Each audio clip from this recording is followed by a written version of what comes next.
Atop the tallest of earth's peaks dwell the gods of earth, and suffer not men to tell that he hath looked upon them. Lesser peaks they once inhabited, but ever the men from the plains would scale the slopes of rock and snow, driving the gods to higher and higher mountains, till now only the last remains. The 2750 technical readout is one of my favorite BattleTech source books.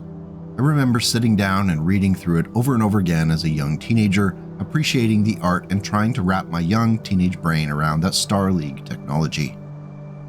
The mixture of aerospace, vehicle, and even warship information expanded my understanding of the BattleTech universe in a way that has yet to abate even 30 years later. It's still a delight when research for one of these videos has me opening up the 2750 for an opportunity to do some rereading. Sitting down to start writing this script for the Crab, reading its entry in the 2750 TRO and later variations of the Mech's fluff, I'm astonished by the lack of substantial coverage for it. It's mentioned in just a few of the BattleTech novels and generally not in the hands of a main character. There isn't very much art either, new or classic. However, across the years and social media and Discord and everywhere there is to be to talk about BattleTech, there is an intense fondness for the Crab, which outweighs its impact on the BattleTech universe. Let's see if we can sort out why. First scuttling from the production lines in 2719, the CRB-27 Crab was a relative latecomer to the classic first series of Star League battlemechs. It would see barely a half-century of service before the entire Star League descended into the chaos and strife of the Ameris Civil War and the Succession Wars. The sad reality was that no more than 1,000 Crabs were produced and deployed before the near-apocalyptic warfare threatened to send humanity back to attacking each other with sharpened sticks and thrown rocks. But we're getting ahead of ourselves here. When Kasara Weaponries envisioned their new 50-ton battle mech, it was intended to be a rugged and easy-to-repair mech akin to the Sherman tank from the Second World War. The designers and the marketing team at Kasara painted the mental picture of companies and lances of the Crab operating for extended periods of time without the need for extensive repairs or vulnerable logistics lines to refill ammunition coffers. After positive reports during testing, it was clear that Kasara had a winner on their hands. Production was ramped up on Northwind, and before long, the SLDF could boast of their first Crabs making landfall. Constructed around a Hollis Mark 1A chassis and a Magma 250 fusion engine, the Crab was a no-fuss, no-muss design. Technicians were quick to point out that the design was so well constructed that accessing key components within the mech was a breeze. Repair parts were standardized and off-the-shelf, which made keeping the Crabs functional less of an issue. The widespread appreciation for it led to the term Crab Walk being adopted across the SLDF and beyond as a description of any task that could be easy to accomplish without much effort. Memeing back in the 28th century. Take that, Urban Mech. With a thick shell of 9 tons of Paulina ferrofibrous armor, the Crab could stand up to multiple waves of attackers and still stay in the fight. 16 standard heat sinks were added to the mech, and they could get a workout with the energy weapon heavy build. The Crab's primary weapons were a pair of Ramtech 1200 large lasers split between the left and right arms. Backing them up in the mid and short range was a Series Arms medium laser in the center torso and an Exo-Star small laser located in the head critical location. While the Crab 27 could stand and fire both large lasers without excess heat, walking or running pushed the mech modestly into the red. Mech warriors who were not careful about managing their heat could easily run into issues, especially if bringing the medium laser into play. This stood as the Crab's biggest flaw in an otherwise solid design. Demand for the Crab far outstripped the supply, even though Kasara Weaponries continually promised to ramp up production. Issues with living up to those promises finally exasperated the SLDF leadership to the point that the call was sent out for proposals for other designs. Blue Shot Weapons ended up winning a contract in 2765 with the Star Slayer, which was a more expensive mech but was packed with additional goodies like double heat sinks and jump jets. Almost at the same moment, the Crab spun to face her at nearly point-blank range. Jez never saw where the shots came from, and the assault was devastating. The Crab's small and medium lasers sent out a wall of pulsating light, gouging into the armpit of Jez's Warhawk, stabbing upward because of the Crab's lower posture. A secondary explosion from within the guts of Jez's Omnimech sent her left weapons pod flying into an infantry position, while the Crab's remaining large laser boiled off what remained of her rear armor. Beyond the basic functionality and ease of repair, the Crab benefited from several unique elements that set it apart from its peer battlemechs. The first was the Dalban Series K communications and electronics package, which was renowned for being able to network with others to create a web of information sharing on the battlefield. It was so detailed in its ability to paint a picture of allied and enemy movements that the mech really could have been a viable command unit. Unfortunately, as the number of Crabs in active service began to decline, the effectiveness of the Dalban system also began to wane. It was also notoriously finicky to upkeep on an otherwise easy-to-maintain mech. Over time, mech warriors tended to swap out the system for a more rugged and easy-to-keep running setup. Another interesting structural feature from the Crab was its ejection system, which provided two options in the case of an unplanned rapid exit scenario. When a mech's systems detected an imminent rapid disassembly of the mech, the Crab's carapace above the cockpit would blow open and the mech warrior would be rocketed up through the resulting hole and land roughly 200 meters away from any possible conflagration. Alternatively, if the mech was simply disabled or hopelessly stuck, the command chair could be fired out of the back of the mech, which would send the mech warrior 20 to 50 meters out into the cold, uncaring non-Crab world. However, we know that none of this is necessary because a good Crabber always goes down with his or her ship. With the fall of their heaviest unit, the ambushing battlemechs began to creep back, fading into the white shadows, cloaking themselves in mist. A Crab moved between Friedrich and the rest of the comm guards, covering their comrades' retreat. Friedrich fired on the Crab, riddled it with holes, advanced, fired, blasted the left arm free, blew apart a knee.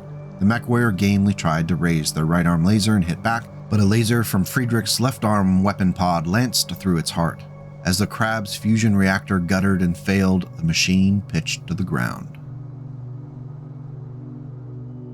Unfortunately, the small number of Crabs in existence at the start of the First Succession War, along with the damaging of the production lines on Northwind, resulted in a slow dwindling of the mech's numbers. The best that Kosara weaponries could do was produce the repair parts necessary to keep the existing mechs running whenever possible. Our first official variant, the Crab 20, reflected the need to downgrade the mech's armored protection, as the technical know-how and capability to make ferrofibrous armor was lost. Functionally identical to the Crab 27, the 20 variant, which is really more of a refit, swapped out the ferrofibrous plate for standard armor plating.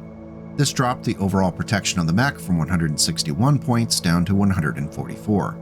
It's disappointing, but with so few of the Crab left, little effort was put into improving the design in any substantive way. Throughout the Succession Wars, the number of Crabs would keep dwindling. Before the War of 3039, Comstar began gifting Crabs to the Draconis Combine, and reports suggested that the mech was practically unheard of by the Davion forces that encountered it. It apparently surprised them when the mech's claws opened and spewed out large laser fire. Being fans of energy weapon designs, it's not surprising that the Combine was very fond of the Crab. When the memory core upgrades brought back lost Star League technology to the Inner Sphere, it was estimated that there were fewer than 200 Crabs out in the wild. This isn't counting the Crabs that were squirreled away by Comstar, by the way. Thankfully, for the Crabs that did exist, it was possible to upgrade back to that ferrofibrous armor. Unfortunately, that was the extent of the upgrades, as there were no new Crabs being produced. In 3056, the Draconis Combine began to refit some of their Crabs in what would be known as the Crab C. It benefited from the ferrofibrous armor that was functionally identical to the Crab 27, except that the medium laser from the center torso was swapped with a C3 Computer S unit. Kosara did restart Crab production in the 3050s, but it wouldn't be until 3061 that our beloved Crab saw a significant upgrade. The Crab 30 was a Comstar Word of Blake redesign in the classic Crab frame that took advantage of an XL engine, 14 double heat sinks, and that tried and true 9 tons of ferrofibrous armor. As is usually the case, whenever you add double heat sinks to a mech, you have to overcompensate by adding a bunch of energy weapons that completely negate the advantage. In this case, for the Crab 30, the large lasers were replaced with a pair of ER-PPCs. Way to go, team, we're back to square one. The traditional center torso medium laser and head-mounted small laser were each upgraded to their respective ER variety. Finally, as our Operation Sneaky Sneak Crab variant, the Crab 30 was given the Guardian ECM in the left torso and an improved C3 computer in the right torso. Firing both ERPPCs on the run left the crab at +4 heat into the red, which is a quick way to end up in trouble if done more than once in a short period of time. Adding the ER medium into the mix just complicates the issue. Far more frequently, the mech was forced to lay off one of the ERPPCs to consistently keep the mech firing and from heading towards shutdown. While it was nice to see the mech finally get an upgrade, this one feels like a miss unless you're running that ECM and a C3 computer for your advantage. The crab brought one of its large lasers around to bear on Sutcliffe's Panther and fired. The brilliant beam hit her left leg, frying off most of its armor plating with a popping sound that Harley could hear even inside his cockpit. The crab mech warrior needed to be distracted. Harley juked to his right and brought his short-range missiles online, letting go a paired salvo. In 3070, the Crab 45 variant was spotted among the forces of the Word of Blake on the planet Dieron. It was a significant departure from earlier versions of the Crab thanks to the larger XL fusion engine which pushed the movement profile to 690. Additionally, it was wrapped in a thick 8-ton shell of heavy ferrofibrous armor. The 45's primary weapon was an ER large laser placed into the center torso, and it was backed up by a trio of light PPCs, one in each arm and one in the left torso. Finally, an improved C3 system was installed into the right torso. This quartet of energy weapons was cooled with 15 double heatsinks. Overall, the Crab 45 is an interesting reimagining of the mech, though the modest damage output is just a possible 23 per turn, and that leaves a little bit to be desired. At least it's heat neutral though. It's not known exactly where the Word of Blake had these Crab variants built, but most suspect the production lines on Northwind were restarted. Leaping down the timeline to 3144, Kosara Weaponries debuted their latest Crab designated the Crab 54.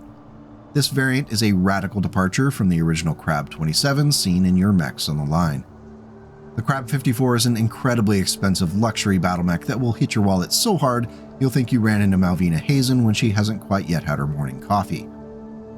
Built around a composite structure and an XXL fusion engine, the Crab 54's movement profile was pushed up to 711.0, but that was further aided by the installation of a supercharger which could push it to 714. 15 double heatsinks were added to keep the mech cool, and all of these expensive goodies were wrapped in 8 tons of heavy ferrofibrous armor. As enjoyable as XXL engines are in and of themselves, the exciting portion of the Crab 54 was the addition of 2 plasma rifles split between the left and right arms and fed by 3 tons of ammunition. By applying damage and heat, the idea was to overwhelm the target mech so that it couldn't return fire. Closing in on the target, the Crab 54's mech warrior could bring the center torso-mounted ER medium laser and head-mounted ER small laser into play to finish off the target. I hold serious reservations concerning the viability of this battle mech, and not even a pair of plasma rifles can distract me from the fact that they added a supercharger to a battle mech with an XXL engine. Similar to a mask system, the supercharger can and likely will fail if used too frequently. However, when a supercharger fails, it damages the engine of the mech directly. In the 54's case, that extremely expensive XXL engine. Even if you have the 45 million C-bills to spend on a Crab 54, there are dozens of better, tougher, and more powerful battle mechs out there. If you happen to stumble upon one in your travels, you should probably sell it. Now, before we wrap things up with the Mech Frog variant, we do need to talk about the Night Chanter. Created in 2865, the Night Chanter was a product of Clan Coyote's Pueblo initiative, which was an attempt to rapidly develop and produce Omnimechs. Though Coyote scientists had discovered and debuted the technology, it was such an advantage that the other clans continually demanded trials to claim it for themselves. Eventually, the Jade Falcons won a trial and the genie was out of the bottle. Seeking to retain an edge over the other clans, Coyote scientists pushed to develop new Omnimech designs based upon tried and true battlemech frames. The Crab was an obvious choice as an existing rugged and easy to repair mech. The resulting Night Chanter shared many of the Crab's characteristics, though it was just 45 tons. It carried a standard fusion engine and moved with the tried and true 580 movement profile. It was protected by 7.5 tons of ferrofibrous armor. 14 double heatsinks were built into the structure as well. This left 13 tons of pod space for weaponry. Unfortunately, as one of the early Omnimechs, and one which was really a retrofit of an existing battlemech, there were limitations concerning what could go into the pods and where on the Night Chanter. For example, it could only add weapons to its centerline ports or in mounts within the arm pincers. Larger autocannons and Gauss weaponry was, as a result, too large to be added to the mech. There were two main configurations used by the Coyotes. The primary configuration was a callback to the original Crab with a collection of energy weaponry. A large pulse laser was placed into the left arm to provide that accurate, powerful fire, and it was aided by an ER large laser in the right arm for range and consistent damage. In the center torso, it carried a medium pulse laser and an ER small laser. Finally, a second ER small laser filled that oh-so-precious head critical location to keep the Mechwarrior feeling safe. The A variant carried an ER PPC in the center torso, an LRM-10 in the left arm, and an ER medium laser in the right arm. And two machine guns were nestled into the right arm. Finally, an anti-personnel pod was added to each leg. The possible 32 damage per turn from a 45-tonner at 15 hexes isn't half bad. The A-pods were more of a niche use, but if you know you're going up against someone who uses infantry, it could ruin their whole day. Overall, the primary configuration is quite powerful as a mid-range hunter. The combination of ER large and large pulse laser isn't often seen, but could easily be a 1-2 punch against targets much heavier than the Night Chanter. When the Smythe Jewel Kindra of Clan Fire Mandrills showed up to demand their trial for the OmniMech technology, the Night Chanters were brought into play. It was a tough fight as the Smythe Jewels used borderline Desgra tactics such as tightly grouping their stars in order to encourage stray shots that would release them from the combines of Zelbriggen. Still, the Night Chanters and the rest of the Coyote forces fought valiantly to defend their technology. Unfortunately for Clan Coyote, fallen Night Chanters were dragged from the battlefield by the ever-crafty and resourceful Smythe Jewels, who proceeded to reverse engineer the mech and then produce their own. Ultimately, when it came time for Clan Hell's Horses and Coyote to team up and wipe out the Smythe Jewels, the Night Chanter would be seen fighting on both sides of the conflict on Foster. Now, I'm happy to include the Night Chanter in the Crab video as I think it's interesting to see what the clans would have done with the design had it gotten an official Crab 2C version. It looks like for now we're going to have to settle for a pretty nifty little OmniMech. Now, for a totally unofficial and non-canon Mech Frog variant of the Crab, I've passed on the opportunity to add plasma rifles because it was already really kind of done with the Crab 54. Instead, I wanted to create something that would align with the original purpose of the Crab, which was to provide a tough 50-ton battle mech that could operate for long periods of time outside of a logistics chain. The only structural changes I made were the installation of a light fusion engine and increasing the total armor of the Crab MF to 9.5 tons of ferrofibrous. 14 double heat sinks were added to keep it running relatively cool. In the right arm, the Crab packs a snub-nosed PPC along with a PPC capacitor to boost the possible damage to 15 at short range. Backing it up in the left torso are a pair of ER medium lasers, and in the left arm, two medium pulse lasers provide an accurate short-range punch. All of these weapons are aided by the addition of a targeting computer in the right torso. Overall, the Crab MF is a tough generalist design, which can provide deadly accurate fire in the mid and short ranges. An Alpha Strike with a charged capacitor could do 37 damage, and 15 of that would be to a single location. That would leave the mech a little warm, but it's not too bad. If you want to try out the Crab MF, check out the video notes as I've included a Dropbox link to the record sheet for your enjoyment. So, why do we love the Crab? This time, I think we can fairly definitively say that it isn't because of a plethora of viable variants across the timeline. It has to be something else. The mech definitely has an appealing look to it, and it's unique in comparison to so many other man-in-armor type designs out there. The art from the 2750 through 3050 and even the CGL reimagining is solid, way above solid. One thing we cannot discount is the awesome drawing power of the Crab. It was a totem mech for a half a millennia before we started calling things totem mechs. The power of carcinization is real, folks. The original Crab 27 is a solid design which just works. It's a generalist, and like so many other generalists, it's difficult to complain too much about it. Especially when you put it up against other 50-ton peers which have weird everything in the kitchen sink builds or do things like put ammo in center torsos. Then there's this adorable Crab rocking the lasers and not worrying about ammunition, case, or minimum ranges on missiles. The Crab just doesn't have time for that nonsense. So why do you love the Crab? Is there a variant that you've had luck with in your tabletop games? Did you know about the Night Chanter's existence? If you want the background for it and the official record sheet, check out Turning Point's Foster from the CGL web store. Thanks as always for coming by today to talk about some BattleTech. If you feel the video is worthy, hitting that like or subscribe button will improve the chances of seeing my nonsense in the future. It'll also let YouTube know that it's a video worth sharing with others. Thank you so much for the continued support of the channel members and the Ko-Fi crew. You are an integral part for keeping this nonsense flowing. Until we meet again, take care, and please go make the world a slightly better place today and tomorrow.